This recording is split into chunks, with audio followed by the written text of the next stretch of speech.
اللهم صل على سيدنا محمد يا رب صل وسلم دائما ابدا على حبيبك. اور فرمایا وَلَا تَقْتُلُوا أَوْلَادَكُم مِّنْ إِمْلَاقٍ، اپنی اولاد کو قتل مت کرو غربت کے خوف سے.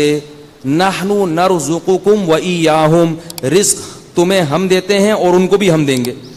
آج اولاد کو قتل تو نہیں کیا جاتا، لیکن پریگننسی میں حمل ضائع کرا دیا جاتا ہے، اور یہی ہوتا ہے کہ اس کی فیسیں کون بھرے گا، اس کے علاج کے خرچے کون اٹھائے گا. 2 بچوں کو پالنا مشکل ہو رہا ہے، تیسرا آئے گا، اس کی فیسیں کون دے گا. اللہ نے کیا کہا کہ اس کو رزق کون دے گا؟ میں دوں گا. یہ بہت بڑا جرم ہے، یاد رکھو. حمل روکنا اس نیت سے کہ میں خرچے کیسے پورے کروں گا. یہ اللہ پہ الزام ہے کہ اللہ کو آپ تانا دے رہے ہیں کہ اللہ میرے خرچے پورے نہیں ہوئے تھے، میں تو بھوکا مر گیا، ایک اور نسل دنیا میں آ رہی ہے. دیکھو ایک سیٹ ہو، بہت بڑا سیٹ، اور وہ کہہ رہا ہے جب بھی ضرورت ہو نا میرے پاس آنا. بلکہ باپ کی مثال دیتا ہوں، باپ اپنے بیٹے کو کھلا رہا ہے پلا رہا ہے، جب بھی کوئی ضرورت ہوتی ہے اس کی ضرورت پوری کر دیتا ہے. اب بیٹے کو کوئی چیز خریدنی تھی جو بڑی اس کی محبوب چیز تھی، اور وہ نہ خریدتا تو بہت نقصان ہوتا. تو بیٹے نے اس لیے نہیں خریدی کہ پتہ نہیں ابا مجھے پیسے دیں یا نہیں دیں. باپ کو جب پتہ چلے گا اس کو غضب آئے گا کہ نہیں آئے گا؟ کہے گا یار ساری زندگی میں نے آج تک کبھی نہ کی ہے، اور تجھے اب کیسے خیال آ گیا یار؟ اس کا مطلب تو مجھے کنجوس سمجھتا ہے، یا تو یہ سمجھتا ہے کہ میرے خزانوں میں کمی ہے. یہ تو نے سوچ کیسے لیا میرے بارے میں؟ تو اللہ اس معاملے میں بہت غیرت مند ہے. رزق کے معاملے میں اللہ نے ہمیں بہت کھلایا ہے بھائی، سارے خرچے پورے کیے اللہ نے، ہمارے جوان کر دیا، پیدا ہوئے تو ماں کی چھاتیوں میں دودھ پیدا کر دیا اللہ نے. اللہ کہہ رہے یہ تم عقل کے اندھے ہو، تم پیدا ہوتے ہو ماں کی چھاتیوں میں دودھ کہاں سے آتا ہے؟ یہ اس کا مطلب ہے مجھے پتا ہے کہ بچے کی کیا کیا ضرورتیں ہیں. اب آگے تم نسل روک رہے ہو کہ میں فیسیں کہاں سے بھروں گا. یہ یہودیوں کی سوچ ہے جن پر اللہ نے لعنت بھیجی ہے. وہ یہ کہتے تھے کہ اللہ کے ہاتھ بندھے ہوئے ہیں، اللہ بہت تھوڑے تھوڑے کھلاتا ہے. یہودی کہتے تھے. اللہ کو ایسا غصہ آیا، قرآن میں اللہ نے فرمایا غلت ایدیہم، ان کم بختوں کے ہاتھ بند ہو گئے ہیں. وَلُعِنُوا بِمَا قَالُوا، اور جو انہوں نے کہا ہے نا اس کی وجہ سے ان پر لعنت ہے اللہ کی. بل یداہ مبسوطتان، اللہ کے دونوں ہاتھ کھلے ہوئے ہیں. تو نہ دیکھو یہ ڈرامے جو تمہیں اور نسل روکنے کے مشورے دے رہے ہیں، نہ دیکھو ایسی فلمیں. وہ جو بول فلم آئی تھی نا اس کے ڈائلاگ مجھے کسی نے بتائے، وہ جو بچی نے اپنے باپ سے کہا کہ جب کھلا نہیں سکتے تو پیدا کیوں کرتے ہو. وہ ڈائلاگ بڑا مشہور ہوا، لوگوں نے بڑے تبصرے کیے، ہاں بھائی بالکل صحیح کہا بھائی، جب کھلا نہیں سکتے اتنے درجنوں بچے تو پیدا کیوں کرتے ہو. میں نے کہا اگر مجھے فلم میں لے کے آؤ اور یہ ڈائلاگ مجھے دو، اور وہ بچی سے کہے کہ مجھے کہے کہ جب کھلا نہیں سکتے تو پیدا کیوں کرتے ہو، تو میں اس کو یہ جواب دوں گا یہ نمبر لگا کے. نمبر 1، کھایا نہیں ہے تو اتنی بڑی کیسے ہو گئی.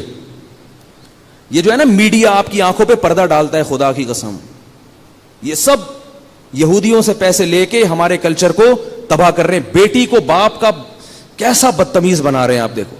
سب سے بڑا احسان کہ جو والدین آپ کی پیدائش کا ذریعہ بنے، اسی احسان کی ناشکری کی جا رہی ہے. والدین کو تو پاؤں دھو کے پینے چاہیے کہ ان کی وجہ سے ہم دنیا میں آئے ہیں، ہم ان کے جسم کا ٹکڑا ہیں. تبھی ماں باپ کی ساری خصوصیات اولاد میں ٹرانسفر ہوتی ہے کہ میں جو کچھ ہوں اپنے والدین کی پہچان ہوں. میں جب بیان کرتا ہوں لوگ مجھے کہتے ہیں جنہوں نے میرے والد صاحب کو دیکھا کہ حضرت بالکل آپ کے والد صاحب کا لک آتا ہے آپ میں، وہی جذبات ہیں، وہی آواز ہے. تو یہ کیا ہے؟ یہ کہاں سے ملا ہے؟ سب کچھ باپ سے ٹرانسفر ہوا ہے نا.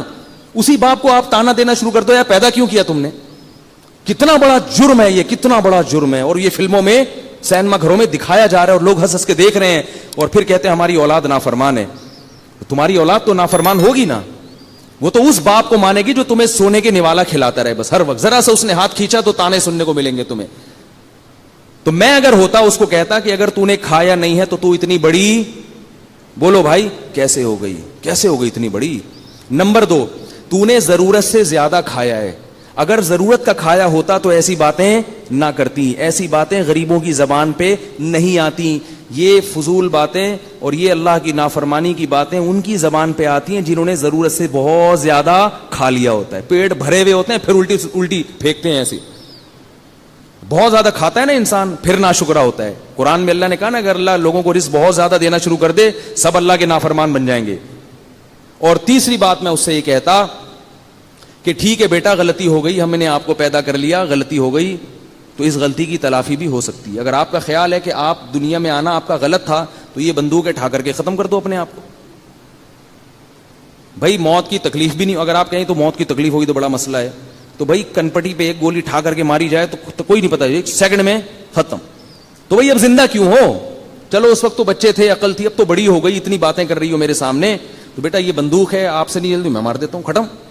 نہ اپنے آپ کو گولی مار رہے ہو, اس کا مطلب اس زندگی کو نعمت سمجھتے ہو نا. تو اس لیے بار بار کہہ رہا ہوں کہ کلچر کس کا فالو کرنا ہے؟ جو اللہ اس کے رسول بتا رہے ہیں تمہیں, اس سے ہمارے گھروں میں برکت آئے گی. پہلے زمانے میں اگر غریب کے 12-13 بچے ہیں, نہیں کھانے کو مل رہا, تو کیا سکھایا جاتا تھا؟ صبر شکر کر کے کھا لو, اسی میں اللہ برکت دے دے گا. اور کیسے صحت مند نکلتے تھے بچے, وہ کیسے بڑے ہو گئے روکھی سوکھی کھا کے. میں پہلے جہاں رہا کرتا تھا وہاں ہمارے گھر کے قریب ایک غریب آبادی تھی. میں نے گھر میں دیکھا کہ ان کے غربت بہت ہے, صرف روٹی پکتی ہے, سالن نہیں پکتا. تو وہ کیا کرتے تھے, جب سالن پکتا تھا نا, سب بچے روٹی لے کے بھاگ جاتے تھے اور کھا لیتے. بھوک اتنی ہوتی تھی ان, سارے صحت مند بنے ہیں, وہ اتنے صحت مند, لمبے لمبے قد ان کے نکلے ہیں. میں کہتا یار ان کا وقتوں کو روٹی ملی نہیں اور ان کے قد دیکھو. ٹھیک ہے, ڈاکٹروں سے نہیں پوچھو ہر چیز, بہت سے کام کون کرتا ہے؟ اللہ کا. ڈاکٹروں کی اپنی بیچاروں کی صحت تو دیکھو. ڈاکٹر تو ڈبے پہ ڈبہ لکھتا رہے گا, یہ والا بھی پلا دو, یہ والا بھی ایکچولی اس میں یہ والے آئرن کی کمی, یہ والا پلا دو.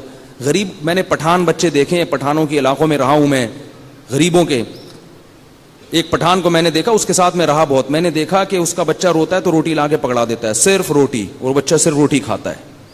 اتنا طاقتور, اتنا. گندم کی روٹی کو ہلکا مت سمجھو, یہ میرا بیان ہے. گندم کی روٹی, جو ماہر ڈاکٹر ہے نا, چائلڈ اسپیشلسٹ, وہ بھی یہی کہتے ہیں کہ 3-4 سال کے بچے کے جسم میں ایک روٹی بھی 24 گھنٹے میں پہنچ گئی نا, بس اب رزق کی فکر کرنے کی ضرورت نہیں ہے. گندم میں سب کچھ رکھا ہے اللہ نے, اتنا مشکل نہیں بنایا جینے کو اللہ نے. تو اب اگر آپ نسل روکو گے, اس لیے کہ خرچے کہاں سے پورے کروں گا, تو یہ کس پر الزام ہے؟ اللہ پر. اس لیے خرچوں کی نیت سے. ہاں اگر کوئی عورت صحت خراب ہو گئی, بیمار ہو گئی, وہ ایک الگ بات ہے. تو جلدی جلدی میں آیت کمپلیٹ کروں. نحن نرزقکم وایاہم, اللہ فرماتے ہیں رزق کون دیتا ہے؟ میں دیتا ہوں, میں. تو یہ نظر کس پہ رکھنی ہے رزق کی؟ اللہ پہ. اگر آپ اللہ پہ نظر نہیں رکھتے تو بھی آپ کبیرہ گناہ کے مرتکب ہو, چاہے ٹانگیں چوڑی کر کے نماز پڑھو یا ٹانگیں پتلی کر کے, ہری پگڑی پہنو یا سفید پگڑی پہنو, کچھ بھی کر لو, جنت میں نہیں جا سکتے.